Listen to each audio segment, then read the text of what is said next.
Running a business can be exhilaratingly fulfilling, but it's also important to note that your mental health has to be in tip-top shape if you want your bottom line and your business operation to run smoothly for an extended period of time.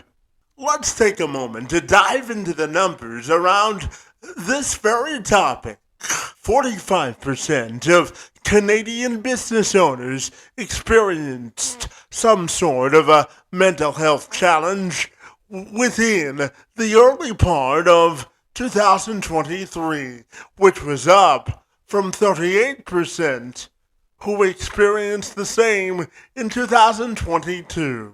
According to a May survey published by the Business Development Bank of Canada. By comparison, according to a recent study published by Willis Towers Watson, it found that nearly half, 45% of U.S. workers and business owners have experienced some sort of a mental illness within their lifetime. Meanwhile, more than three-quarters, 76% of business owners also admit they've experienced emotional distress due to work pressures within the last 12 months. And more than half of business owners, 51%, admitted that their emotional distress has been so severe that it's affected their ability to perform their jobs well. And now that I've given you extensive statistical data on both sides of the border in this issue, I wanted to now bring in my good friend Scott Burgett, who returns to the program as a small business owner, a dad, a husband, and a leader in the vegan fitness community in Austin, Texas, and beyond. You remember Scott as the CEO and founder of Evolution Vegan Academy, where he helps vegans and those who want to adopt the lifestyle, lose weight, and keep it off. For the long haul, Scott admits that the beginning of this year didn't get off to the start that he was hoping for, and he also openly says he's been working on his mental health and showing up as the full version of himself as best he can for a while now. And I had the incredible privilege and honor of interviewing this visionary leader, a friend, and someone who is fiercely committed to ensuring that he shines a light on the importance of opening up and freely discussing the successes, the vulnerabilities, and the emotions associated with a mental health journey. This is a discussion that originated from a lunchtime conversation that Scott and I had about a month ago in celebration of my birthday in life in general.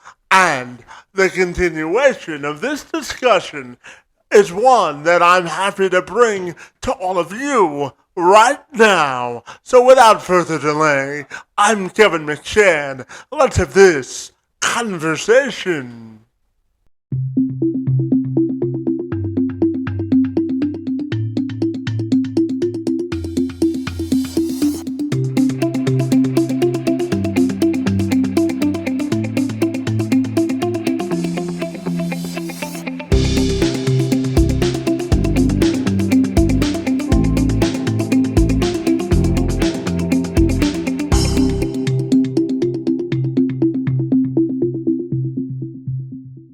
Absolutely. So, Scott, if you're ready, my friend, we can dive right into it, my friend. I'm always happy to see you, and Thank you for agreeing to engage in conversation again. It's great to see you, my friend. Of course, bro. Let's do it. I'm good. Absolutely. Now, Scott, as you shared with me the last time we got a chance to connect in Austin, my friend, you've gone through sort of a mental health, I'll call it a transformation to show up more readily for your family, my friend. So I'm wondering if you can just tell me about how the beginning of the year has gone for you from a mental health perspective, and then again, all about your overall mental health journey, because I know it's been a process for you, my friend. Yes, it has. Yeah, so I'll share a story about how this year started. So it technically started in 2023, where right before I was about to travel to my family's home in Arizona for Christmas, I noticed that my I had this like kind of irritation in my calf, and it felt almost like a muscle soreness. So I kind of like was like, it's whatever. I didn't really think much of it, but it lasted way longer than my muscle soreness typically does. And I was like, okay, this is kind of weird. Usually it gets better in a couple of days, and it didn't. Still, I kind of just was like putting on my "I'm tough, I can deal with it" hat, and I fly back home. And when I get off the plane, I noticed that my right calf is swollen to almost twice the size of my left one, and just my calf. At the time, like when I share this, people are probably like, "Oh my gosh, you know what that is?" But at the time, like I just again thought it was like a fluke, not a big deal. So I spend the next day, my family sees me. I kind of let them know what's going on, and my dad is like, "You should really tell your sister about this. Like, you should really, get her opinion. My sister's a nurse." And I was like, "Yeah, kind of." Just like really brushing it off, like kind of, just I was really trying to play like that. Oh, this, I'm fine. I'm healthy. I'm good. And 2 days go by, and we're about to go drive somewhere that takes it's a nice little town in part of Arizona that we were going to spend Christmas Eve at. But when I woke up that morning, I was like, "Oh man, my calf is hurting me. Like this is like something's up. Like this is like it's getting worse." And so I was like, "I think I need to go to the emergency room." And I had a really a hard time admitting that. But as soon as I said that, both my mom and my wife were like, "Okay, cool, like good, I'm in. Like let's go." So we go to the emergency room. I get sat down. They take the different measurements and do the different procedures to kind of check my levels, and then I get an ultrasound of my calf. And I come to find out I have blood clots in my calf, in particular, three of them. And when that happened, like Kevin, when I heard that I had blood clots in my leg, I was like, it was almost like a WTF moment. Like, what the heck? How did this happen?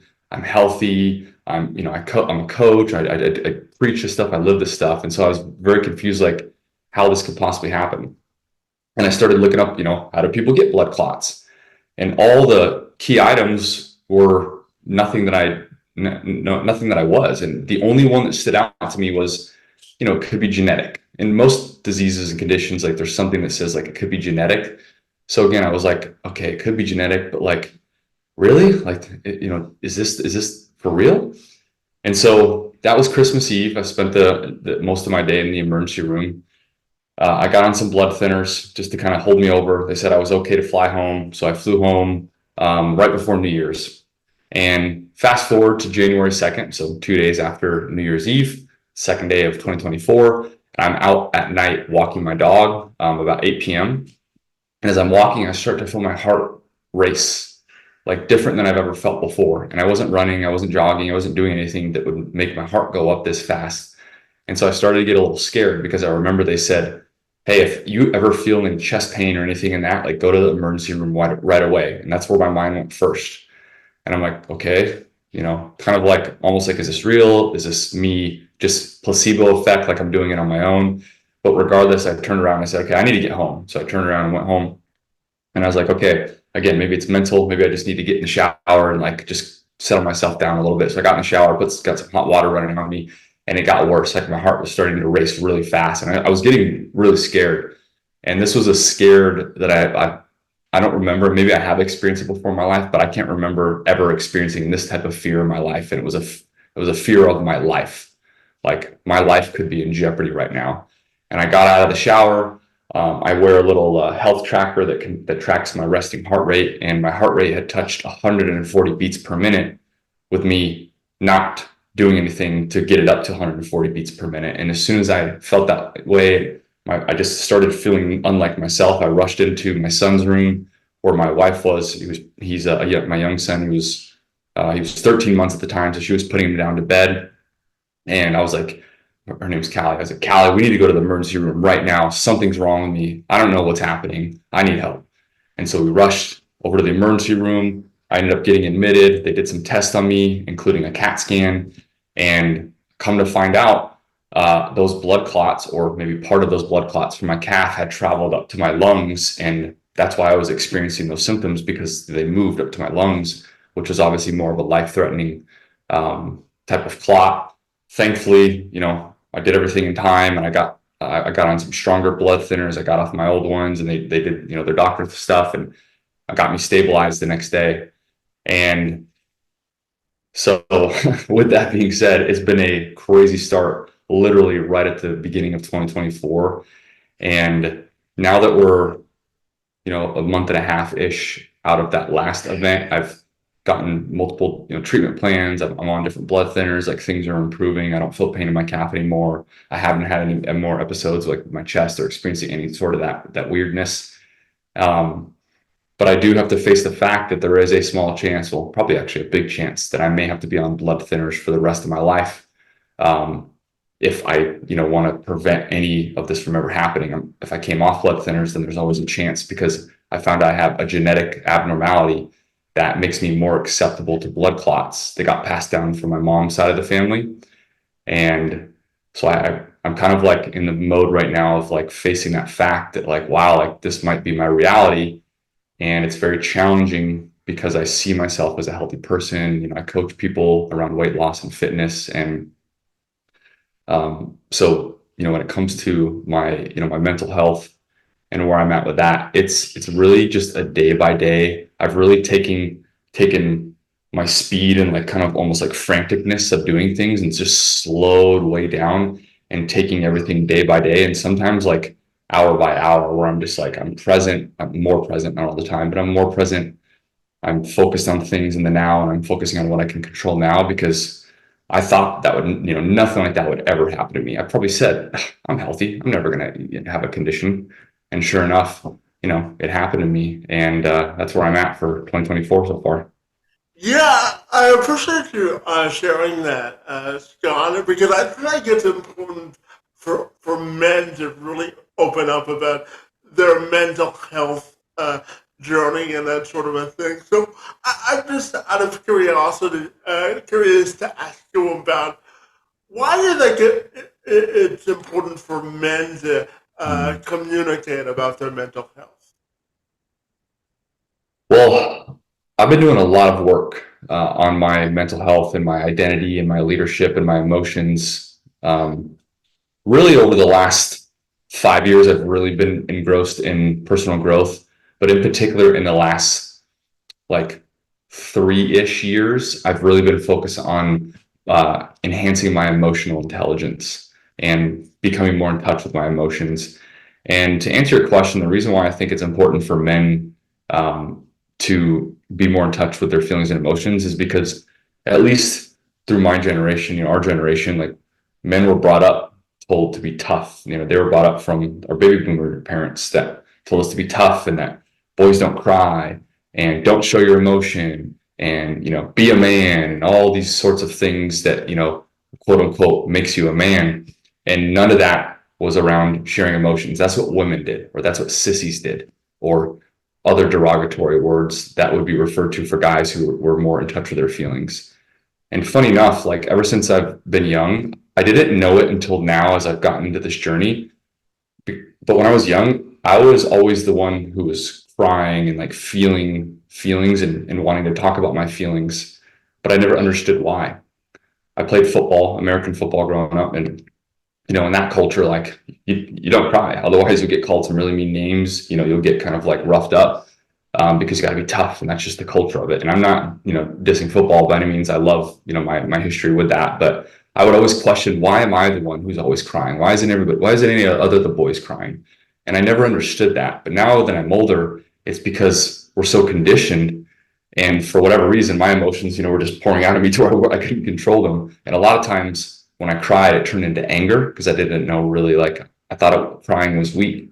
So I'm like, well, guys get tough and they get, they furrow their brows and they do macho stuff. So I should just turn it into anger and turn it into something else. But as we, know anger doesn't lead to anything productive. And that got me in a lot of uncomfortable and tough positions, especially as I got older and I kind of moved out of being a kid and a young adult and started being an adult. I really struggled with trying to figure out how to act because I was taught this. Now all of a sudden I have to act differently. And I'm like, well, I got to try and figure this out. So to summarize and go back to your original question, I really think it's important because I think a lot of men, whether they're willing to admit it or not, they do want to share their emotions. They do want to work on their mental health. They do want to be more emotionally intelligent. And I find that in my work, the best way to encourage that, if that's what I believe in, is to just be the example of that and share courageously, knowing that some men will, be attracted to it, some men won't, and that's fine. But it's the constant practice of just even for myself, just keep sharing. It's uncomfortable, it's weird, it's icky, it's gross, it's whatever, but just keep doing it. And over time, it tends to get easier. And to be honest, I think that men could grow so much and become better partners, for their own partners, to become better leaders in this world if they were more in touch, with their emotions and their mental health. Yeah, absolutely. And Scott, tell me, how has becoming a young father affected your mental health journey, my friend? In the best way possible. Might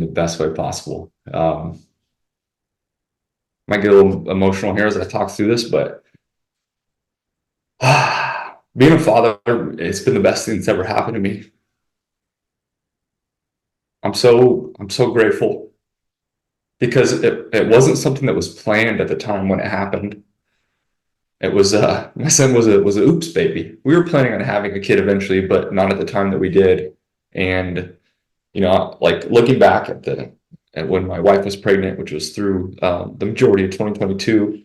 Funny story, behind that. Maybe we can share another time, but we didn't find out she was pregnant until 17 weeks into the pregnancy. So a whole crazy story behind that. But being a father has really shown me that, I can talk all the personal growth stuff I want. I can be live the example or be the example. Don't just talk it, live it, be it, do it.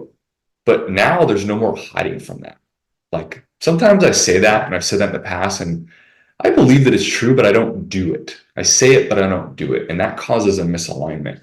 And ever since becoming a father, I've really made an intentional effort to not just say it, or rather do it and then speak about it. So instead of speaking about it and then maybe doing it, instead of speaking about everything, I only speak about a little bit because I truly do that. And again, I'm not perfect. There's still some stuff that I'm working on, but I just find that, I can tell my son all the things that I want him to do or be or not do or whatever. But if he sees me doing the opposite, who is he to believe me? He's not going to believe me because I wouldn't believe anybody else that would do the same thing to me.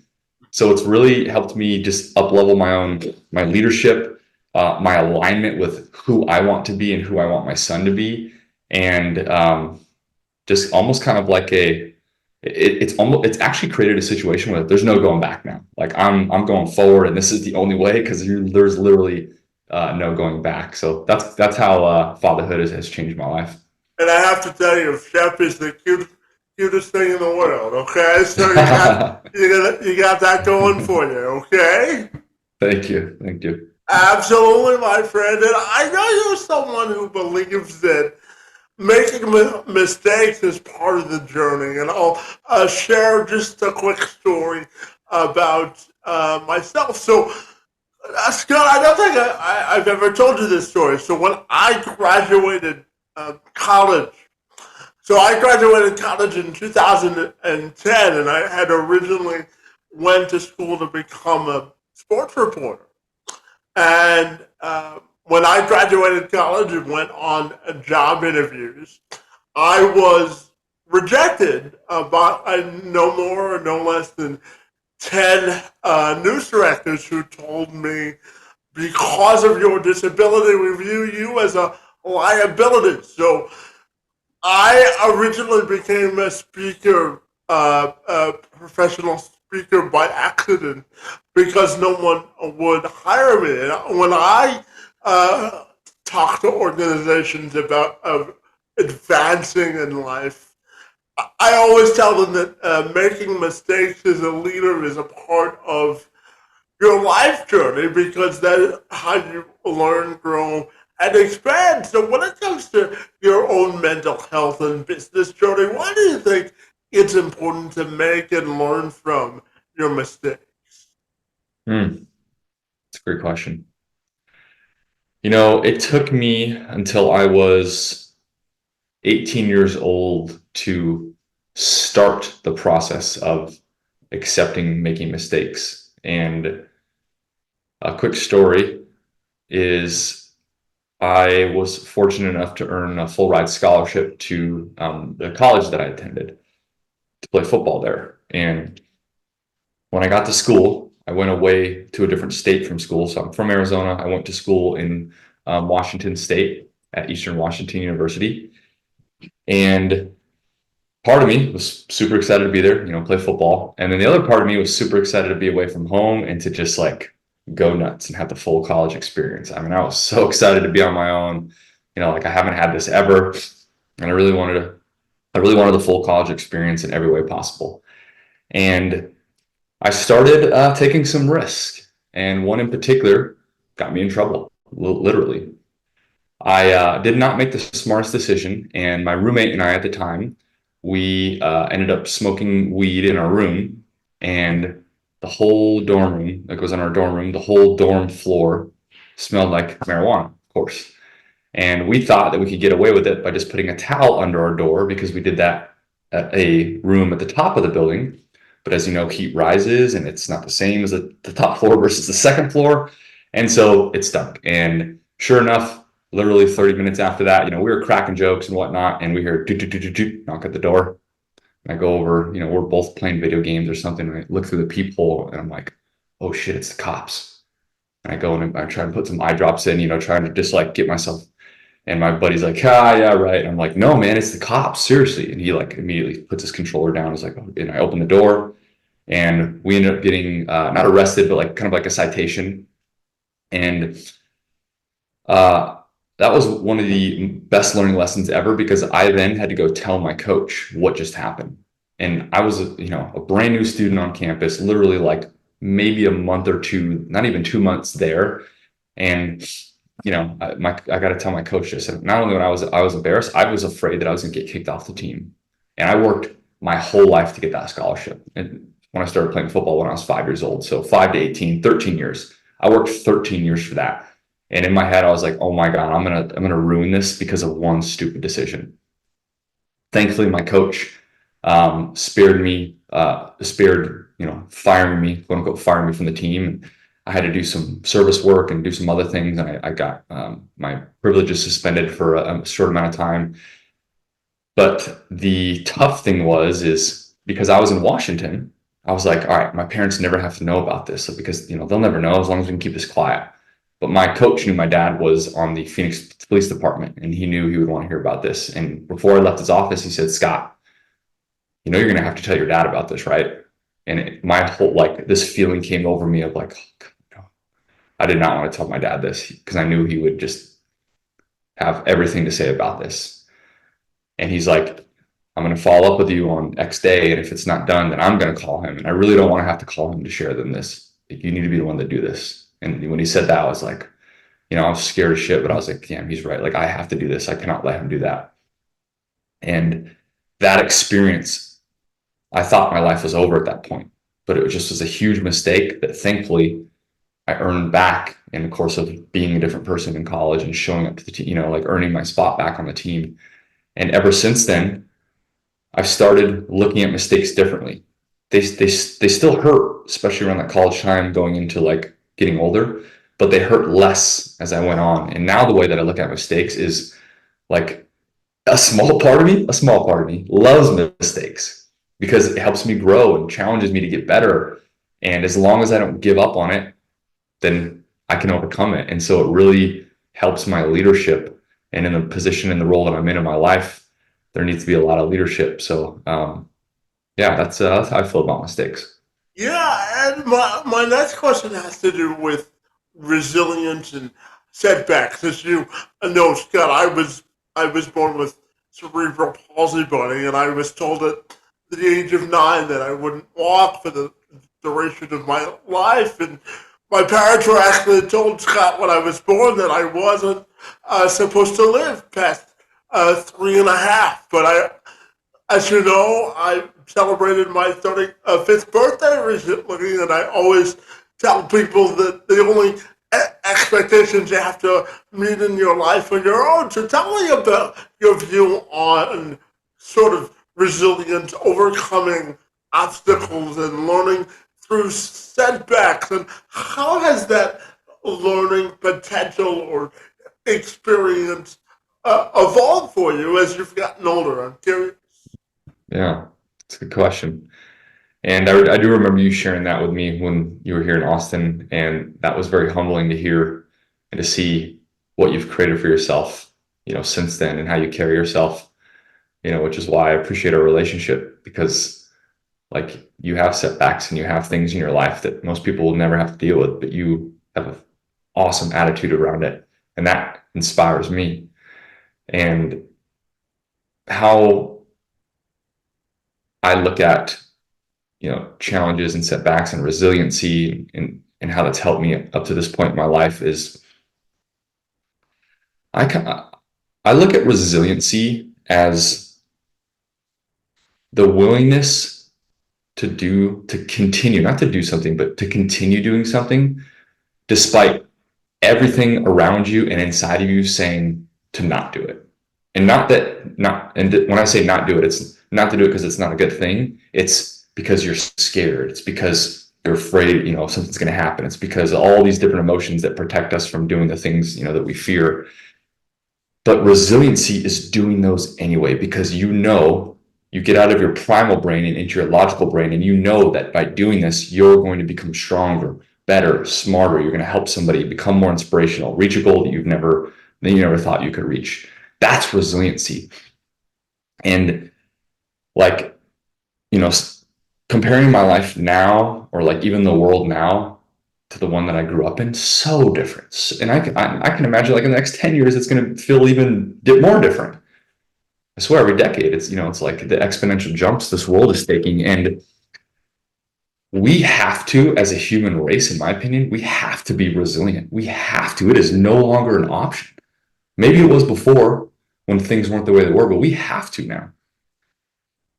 And resiliency is infectious.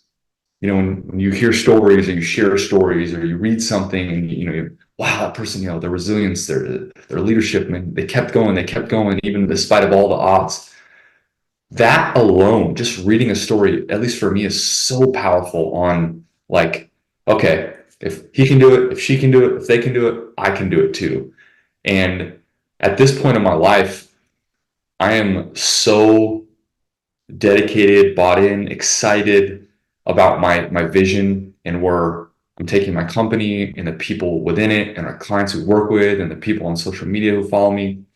I'm so invested in that to me, I've just accepted the fact that my life is going to be really challenging, because through earning resiliency comes through challenge. And I want to be more resilient. Like I genuinely want that. And I know that now that the only way to achieve that is to go through challenge. So I haven't, when I say things and when I say like, oh, I've accepted that, of course, there's some times where I may be fearful or doubtful. Those always come up. But generally speaking, like resiliency is what makes us human, because we can persevere through the toughest things, through things that even we don't believe that we can do. But if we keep practicing it, man, some good things can come out of it.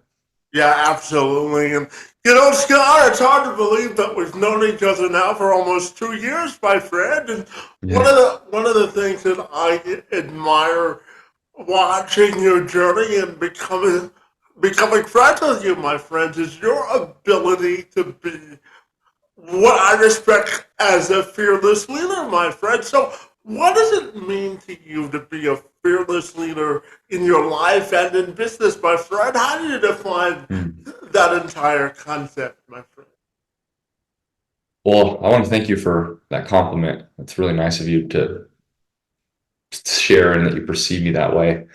Because when I hear that, well, I don't think I'm a fearless leader. Not because I don't think I'm a leader, but it's not as sexy sounding of a word, but I feel like I'm a fear acknowledging leader. Like I'm scared and fearful a lot, all the time, and nervous and doubtful. Like those thoughts and feelings and emotions always come up. Some days, like today, I'm having a great day, not really present. Other days when I'm not having so a great day, they're the loudest voices in the room. And it's taken a lot of practice, a lot of really hard, challenging times, a lot of tears, frustration, anger, failures, mistakes. And I'm still in the middle of that. I know because our growth is unlimited. But from my experiences so far,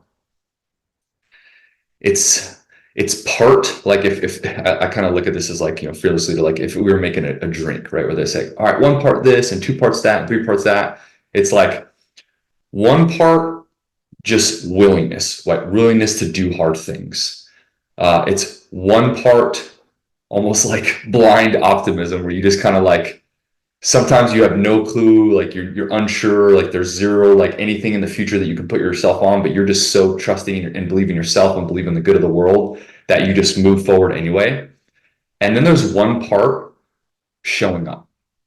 So if I were to break it down into three parts, I would say it would be those. And the showing up piece is you just got to show up, right? Like on the days that you don't want to show up, you got to show up. On the days that you do want to show up, you got to show up. You just got to show up and do the work. I mean, there's no fanciness around it. There's no strategy that'll change. It's just like showing up and constantly be willing to, like, I imagine myself like standing in front of a group of people, and those group of people are fear, anxiety, frustration, doubt, scaredness, and they're all the names of the words. And even though they're right in front of me and I can't really see behind them and they're blocking my view, I'm like, all right, well, I can't see it right now, but I'm eventually gonna get there. And I think it comes down to just like a deep belief in myself. And the only way that I've developed this belief in myself, because it always hasn't been this way, is just like it's just doing the hard things. And you know, within that doing the hard things, surrounding yourself with friends, mentors who do the same, hiring coaches, going to personal growth seminars, reading books, constantly flooding my mind with how can I become a better version of me and continuing to march forward.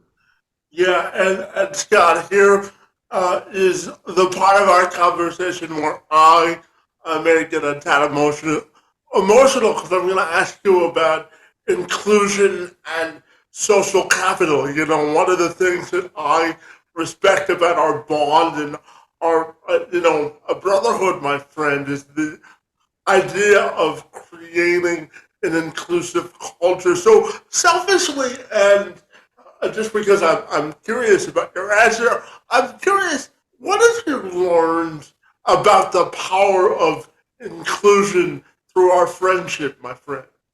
Mm.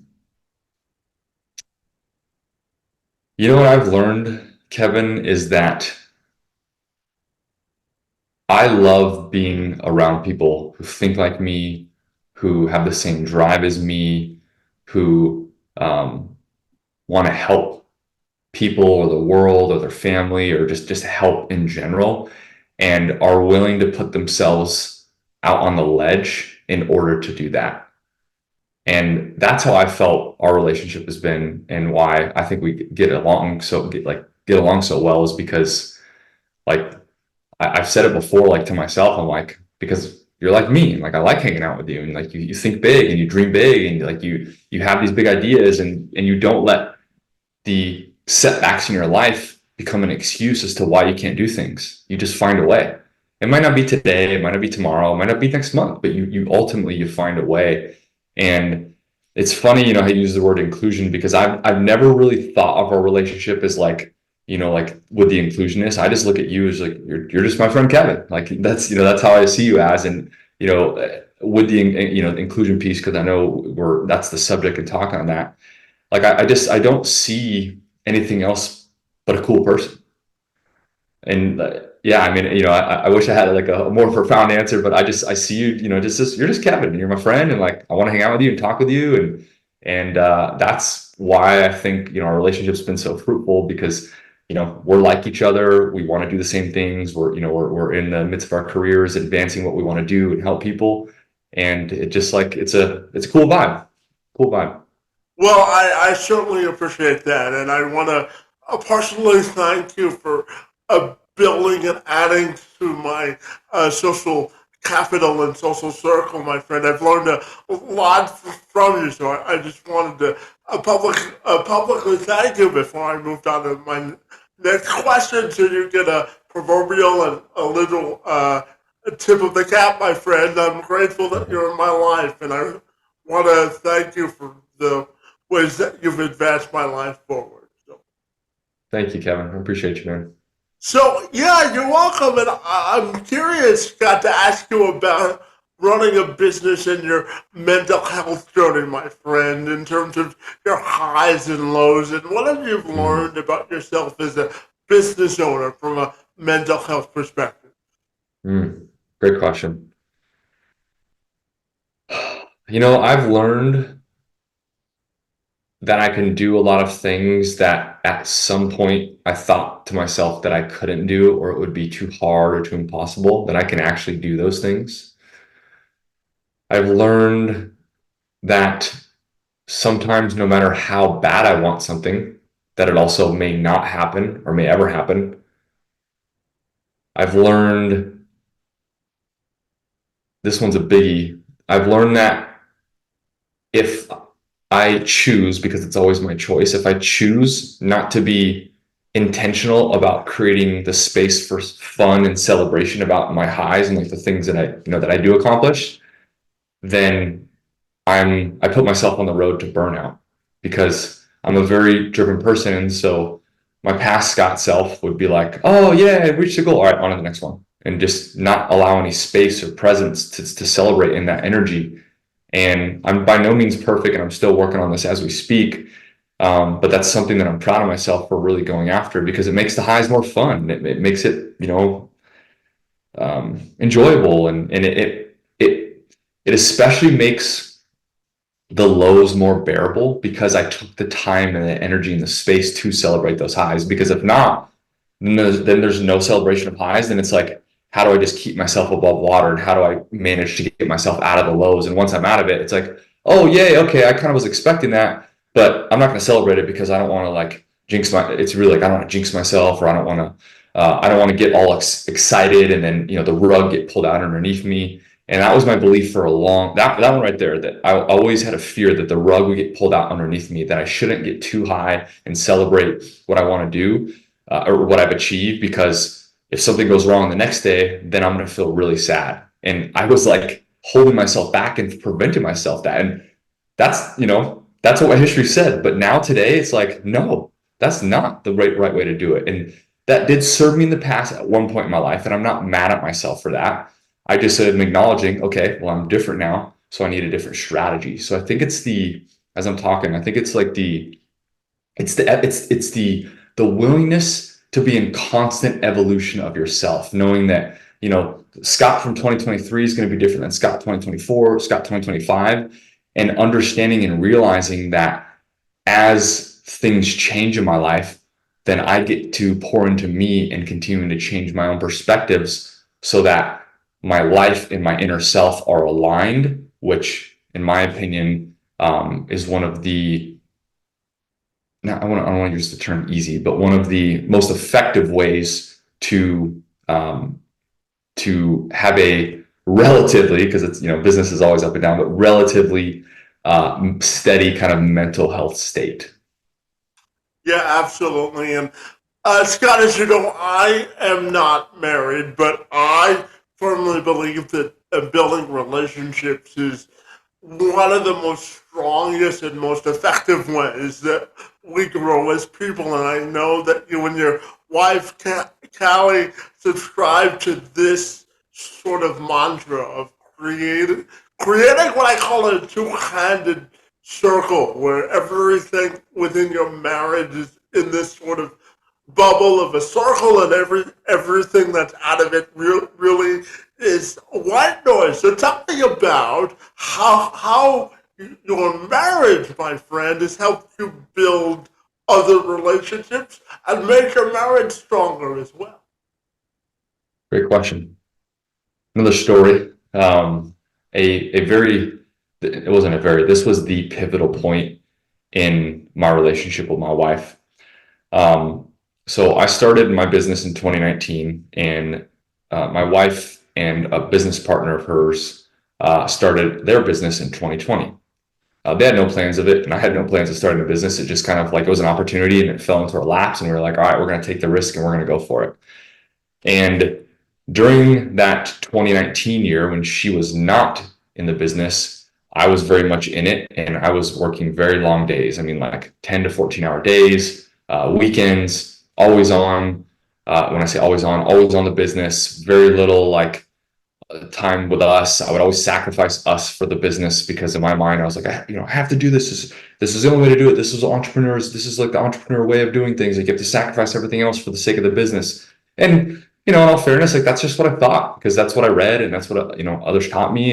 And I don't blame them by any means. It's just like, that's just what I knew at the time. Well, Callie built up a deep feeling of irritation and resentment. And I thought, the business was the best thing that happened in our life.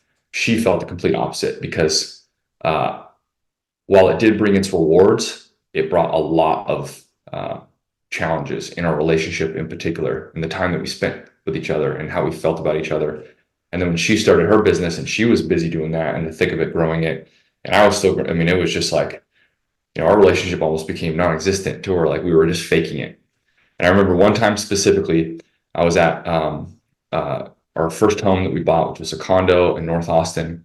And we were in a little tiff kind of argument mode. And I remember being in the kitchen. I was on one side of the kitchen, she was on the other side. I was just kind of leaning up on the counter, she was leaning up on the other counter. And she basically said, like, Scott, if you don't change, then this relationship is going to change. It wasn't an ultimatum or anything like that. Like, I love her for doing this, because it was a big part of me and my growth. It was just like, Scott, you need to get your shit together, because this relationship is not working, and I'm not willing to tolerate this, is basically what she was saying. And I remember just breaking down. She said it a little bit differently than that. That's kind of like the summary of it. But I broke down in tears, and I was like, oh my gosh, like, what have I done? And from that point forward, it wasn't perfect, and it was a very long and hard journey to get to where we're at now.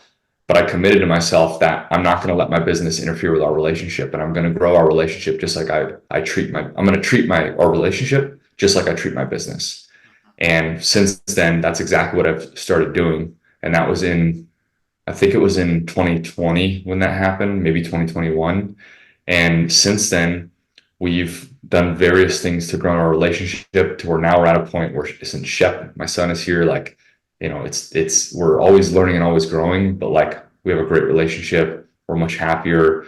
We understand each other better. We realize that our life is going to be different than our parents' lives growing up, and like, or what we thought of, like, how life should be lived, being entrepreneurs versus people who worked, in a business, or who worked at a workplace.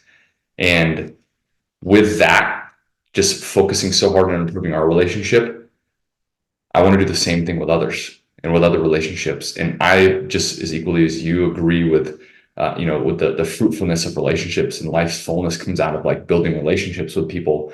And whether that's somebody you spend a lot of time with or a little bit of time, whether you just check in from occasion to occasion, it's still a relationship.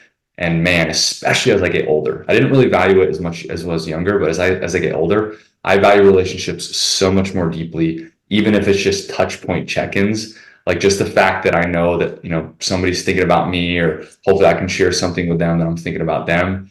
It really, speaking of, mental health, it really helps keep my mental health on point, and feel like okay, like I have a life, like I have relationships, I have people who care about me, that I care about them, and now we get to exchange that energy with each other. Yeah, absolutely. And Scott, I'm going to ask you a very simple question next. I'm curious to ask you why you love yourself as a person, my friend. Mm. I didn't always love myself. This is another one that, to be honest, when I heard like just love yourself, I thought that was really cheesy when I first heard that, like years back. Just love yourself, because I was a very like in the macho man mindset of like guys don't love themselves. They're hard and strong and tough and rigid, and women love themselves, but not men. There's a very like kind of almost I don't know, gender dysphoria. Like I didn't understand, and it was really just like what I knew and what I grew up on. That men just didn't really talk about that, and so I really was kind of like it was like I was shunning it, pushing it away. And as I moved away, a big part of it was as I started to move away from my family, and I met other people, and I met my mentors, and I met other people who were like me, and I started seeing like, wow, like they lived their life a lot differently than I thought. You're supposed to live life, and they had a deeper care for themselves, and they talk about themselves differently, and they do things for themselves frequently that I never saw my family really do. And so I started leaning into that, or like dipping my toe, I would say, into that. And it's funny like how much just like aging can teach you. As I've grown in age and fulfillment in my life, I realized that my outer world, I truly believe this now. I didn't before, but I truly do now, is my outer world is a reflection of my inner world. And I love love. Like I love to love on people. I love to help people. I love giving hugs. Like to say like I love saying I appreciate you. Not like I love talking to people. Like I'm very extroverted in that sense. And I realized that how can I expect to love other people as much as I want to for as long as I want to if I'm unwilling to love myself? Because then I'm really just being an imposter at that point, and something inside of me is causing a misalignment. And I've gotten to a point in my life where those were misaligned, and it causes some really bad internal conflicts. And so I kind of just almost like submitted my ego to life and be like, you know what? I'm just going to do this. I'm just going to do this. And I got more curious and just like saying like, hey, if this doesn't work out for me, I can go back to my old ways. But of course, it always works out because you just change and grow and evolve. And yeah, today I can confidently say that I do have my moments where I may not love myself with as much intensity or passion. But for the most part, like I truly do love myself, and I believe in myself, and I want to do good in the world. And I can see that the more I do love myself, it's not selfish, because I don't do it for selfish reasons. I do it so that I can pour into others at a greater capacity and create greater impact. Yeah, and Scott, tell me, who are the inspirations in your life, my friend? They've evolved as time has changed. One of my biggest inspirations in my life, it's funny, when I was younger, it was mainly sports idols or like celebrity icons. That was the age of like MTV and um, uh, uh, pop culture kind of coming to be, and athletes and stuff. So like, and I was an athlete growing up, and so I idolized athletes because I'm like, well, I want to be a professional football player, so I idolize him because that was my career path. But then when I realized like, all right, well, I'm not going to be a professional football player, I kind of was like, huh, all right, well, now I got to kind of switch gears completely in my life and figure out how to do this. And they've changed over the time since I've grown, but currently right now, my biggest inspirations are, and not in any specific order. One of them is my mentor. His name is Michael Chu. Um, I just He's one of my inspirations because he's an example of the type of leader who I want to be, the type of leader who's heart-centered, the type of leader who has a lot of success in his life, who creates a lot of impact, but does it in a way to where not only can he work hard and put in the time to create for others, but also the time to pour into himself. It's a very good balance, and I appreciate that. My mom is another big inspiration. My mom was a single mom growing up from the time when I was 8 years old, my parents got divorced, and just being a dad now and having a kid, and realizing how tough it is, with me and my wife, like two people. Mhm. And, I'm not even in like the teenage years yet with Chef. He's just a youngin'. But like my mom being able to deal with both me and my sister, who are 2 years apart, going through very similar journeys, alone like that, it's just like, I part of me is just, I wish I had more like know-all so I could share it with her during those times, because I just, there's times where I said like mean things to my mom and things that I really didn't mean, but I was emotional, and I wish I never said that. She was always so sweet about it and would always like help me work through it. But man, I appreciate it so much now, because she's helped mold me into, the man who I am today. And I really inspired by her. My dad, my dad is just the definition of just be persistent, keep working, do good for people, be a leader, and you can have the things that you want and make smart decisions in life. Just be a good person. And my sister, Lauren, who is one of the most perseverant people who I've ever met. And she's one of the sweetest people who I ever met. And I'm so grateful that she's my sister, because as we've gotten older, our relationship has strengthened. It was always strong, but it's like gotten stronger, I think, as we get older. And I'm so excited to watch her, grow into her life, knowing that she's my younger sister. And yeah, so I could probably go on and on with many, but for the sake, I'm sure, of this interview, I think we'll leave it at that. Those are probably my top four. Yeah, absolutely, my friend. And during our time in Austin, my friend, I shared with you that I really appreciated your perspective on really challenging yourself and believing in the dream of your potential. So, I wonder if you could share about challenging yourself to believe in the dream that you set out for yourself in your life, and what does that mean to you, and how do you think other people can sort of learn from your own perspective? Mm.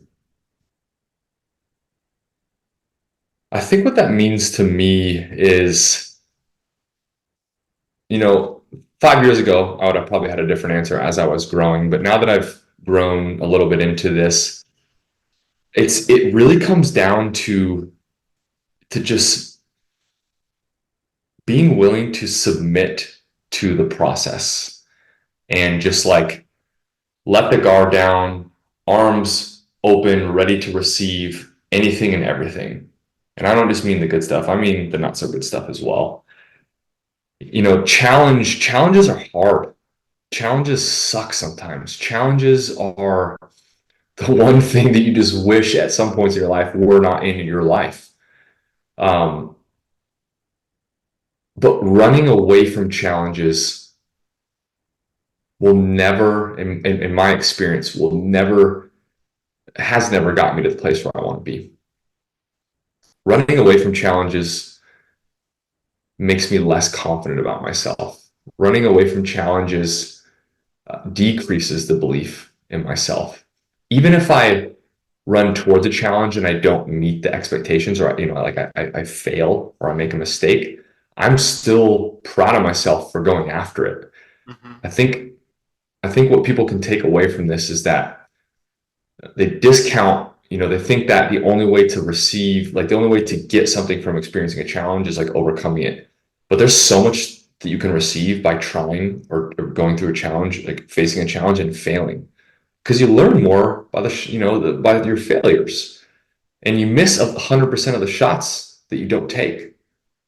And just by taking shots like that alone, just by taking shots in my life, I've learned so much about myself. And many of those shots have been air balls. Many of those shots went over the backboard. Like, I mean, just completely not even close, not even close. But I've always come out mentally stronger because of it, more optimistic, more belief in myself. And it's the willingness to just one after another, after another, after another. And I'm sure your listeners are probably like, oh my gosh, that sounds terrible. And like, you know what, to be honest, sometimes it does feel terrible. It isn't terrible, but it can feel terrible. And as I've learned to grow my emotional intelligence, I've learned to change my language. And the feelings that I feel that I'm associated with, again, I'm in the middle of working this, but it's instead of saying like I am angry, it's I feel angry, or I'm noticing that I'm angry. And that little shift in language, instead of I am angry to I feel angry, it just provides a little bit of space and distance from, okay, that's not me, it's just how I feel. And that's okay, because I can feel angry, but it's not me at a core. And I think that shift in language has helped my acceleration, or helped excel me forward faster, because I'm able to detach a little bit easier from that emotion and kind of like, okay, it's here, it's present, I got to get through it, but it's not me at the core. And I think if anybody listening can just take that and use, as in particular with the negative words, like I'm angry, I'm frustrated, I am, insert negative adjective here, and just flipping to I feel like, or I'm noticing that I feel like, I think a lot of positive changes can happen. Yeah, absolutely. And Scott, the last thing I want to talk to you about in connection to our time together in Austin, my friend, is this. I have shared with you during our lunch date that sometimes it's harder for me to make social connections, and I spend a lot of time isolated and sort of alone, and that's part of the reason I started this podcast. And really, outside of my outer sort of exterior, to some people, I can come across as someone who likes to uh, engage and communicate with people, and I do. But because of my disability, it's harder for me sometimes to make social connection and really get out of sort of this isolation feel. It's part of my own mental health journey, which I'm working through, and I think it'll be a continuum for the rest of my life. But I'm curious, how do you think people can get out of social isolation, and how do you do it when it creeps up in your own life, my friend? I'm curious to get Mhm. your answer. Absolutely. And before I answer, I just want to acknowledge, Kevin, that you inspire me with the way that you approach people and the way that you make these connections. Because the way I see it, it's almost like the disability is not there. The way that you approach it, and I respect that, because it is there, but like you still approach it the way that you do. And I learn a lot from you in that way of just make the connection, just ask the question, just say hi, just do it, like just rip the band-aid off and do it. So I just want to acknowledge that I've learned a lot from you and our connection together about, speaking of being a fearless connector. That's how I see you. So I want to take that second to acknowledge you, that I've taken a lot from you, from that. Well, thank you, my friend. And Yeah. now I'm curious to get your answer to the question of how to sort of elevate yourself through social isolation and difficult times. How do you sort of Mhm. work through that process personally and professionally? I've had my high moments and I've had my low moments, and especially, running an online business and my team being all over the country and me being alone here, it can get very lonely and boring. Not at some points, like I don't see anybody else besides on Zoom, a couple times a week. And especially when times are not going well and I feel very low, it makes the isolation so much worse. And to where I can start to feel like I got to get out of I got to get out of here. I got to switch environments. Like this is like it's going to drive me insane. And when I feel those feelings now, I just go take a walk outside. Typically, that helps relieve a lot of the feelings that I associate with loneliness and isolation. But what I've been working on, and this has been something in particular since the beginning of December, so even before I found out about my blood clots, is that I realize that if I isolate myself to the point where I'm not having any fun and I'm not doing things that are fun to me, then I start those feelings increase exponentially. So what I've been doing in particular, I'm a very calendar oriented person, is scheduling fun in my calendar, or when the weekends come around, doing a lot of fun things with my family, and or hanging out with a friend, or doing something to where I'm putting things in my agenda that aren't just to accomplish my work or to accomplish, like, oh, what chores I got to do, what tasks we got to do for the home. It's like actually infusing and injecting fun in there so that I feel that I'm together. And being an extrovert, like, I love being around people. So when my friends come to Austin, they want to visit, I'm a heck yes to that, right? When I get an invite to an event that's around people, I'm a heck yes to that. So what I do is I look for opportunities that align with the person who I'm becoming, that have the people in that inner circle that I like and I enjoy, and I go for it. I don't I don't I don't wait for those things to come to me per se. I say, here's an opportunity. It's my choice and my decision if I want to take it or not. This feels internally, it feels right. So I'm going to go for it. And worst case scenario, I go to it. It sucks. Don't have a good time. And guess what? I can choose never to do that again. But at least I went and I did it. So that's how I've been dealing with the isolation recently. And it's been helping a lot. Yeah, absolutely. And we got a couple of questions left, and then I promise I'll get you out of here. But I'm curious to ask you, Scott, uh, based on your professional experience and your personal life, my friend, as you know, mental health is really tied to our physical health as well.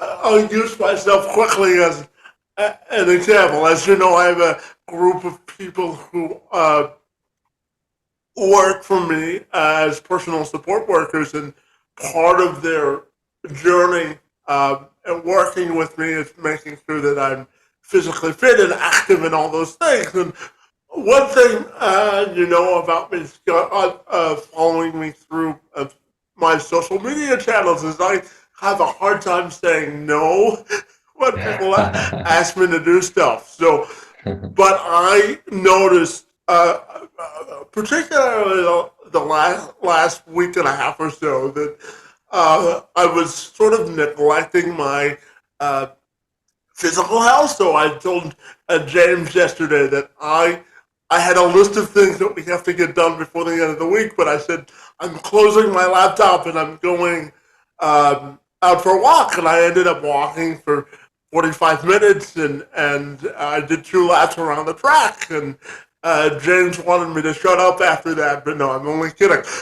But the question is that I'm curious to get your linkage between your mental and physical health, because there's an important connection there, isn't there?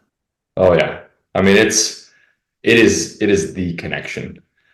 You know, mental and physical health, in my opinion, is the foundational level of doing anything great in your life. I mean, if you want to, make a big impact, if you want to help people, if you want to be successful and whatever your definition is for success, if you want to go travel the world, if you want to be financially free early on, if you want to, run a business, if you want to work a 9 to 5 and then run a couple side hustles, that all requires energy. And if your mind and your body is not in the shape to handle that, then the likelihood of you actually achieving that is very small, and you're probably going to run into challenges and not know how to overcome them, when it's really, it could be just a simple fact of like just creating a body that produces more energy that allows for that. And even using an example of my program, Evolution Vegan Academy, we have 3 pillars of the EVA method, which is a system that we teach: fitness, nutrition, and then most importantly, identity. Because fitness, nutrition, and identity are a trio, and they all go together. Because it's one thing to say, I'm going to go for a run. It's another thing to say, I want to lose X amount of pounds, so I'm going to go for X amount of runs, per week. It's a whole other thing to say, I'm a runner. And that is the difference, between the people who burn out in fitness or who like start, stop, is that to them, fitness and nutrition isn't part of their identity. And so being able to be in top shape, being able to do all the things in your life requires a foundational level of energy. And man, doing that and taking care of your body, there's so many benefits. I mean, your mood is better, you're more energized, you can do more, you can accomplish more, you feel better about yourself, you're more confident, you fit really good in your clothes, you like the way you look, you want to see yourself in the mirror, you want to be around other people, you want to say yes to things. There are just so many, I can't even name off them all. And I feel super strongly about that, just because how it's affected my life so positively, and which is why, I do what I do, because we see it in our clients. And I truly believe that starting at the foundational level, a house can't be built without a strong foundation, and your physical and mental health is that foundation. And if you build a house on top of that and it's faulty, we know what happens to faulty foundations. The house comes crumbling down. So that's how I feel about those two. Yeah, absolutely. And Scott, I'm going to alter my last question to you because I asked it in our last podcast together. So I'm curious to ask you, if I asked you to write a letter to Shep and to your wife, and I asked you to put it in a time capsule, and they could only read it after you were dead or died.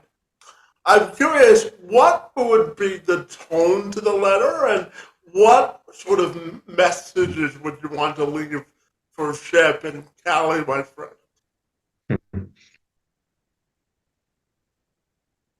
That's a great question. And the reason why I'm getting emotional is because when I was sitting in the hospital bed after the blood clots went into my lung and I had what's called a pulmonary embolism, at one point I thought I was going to die.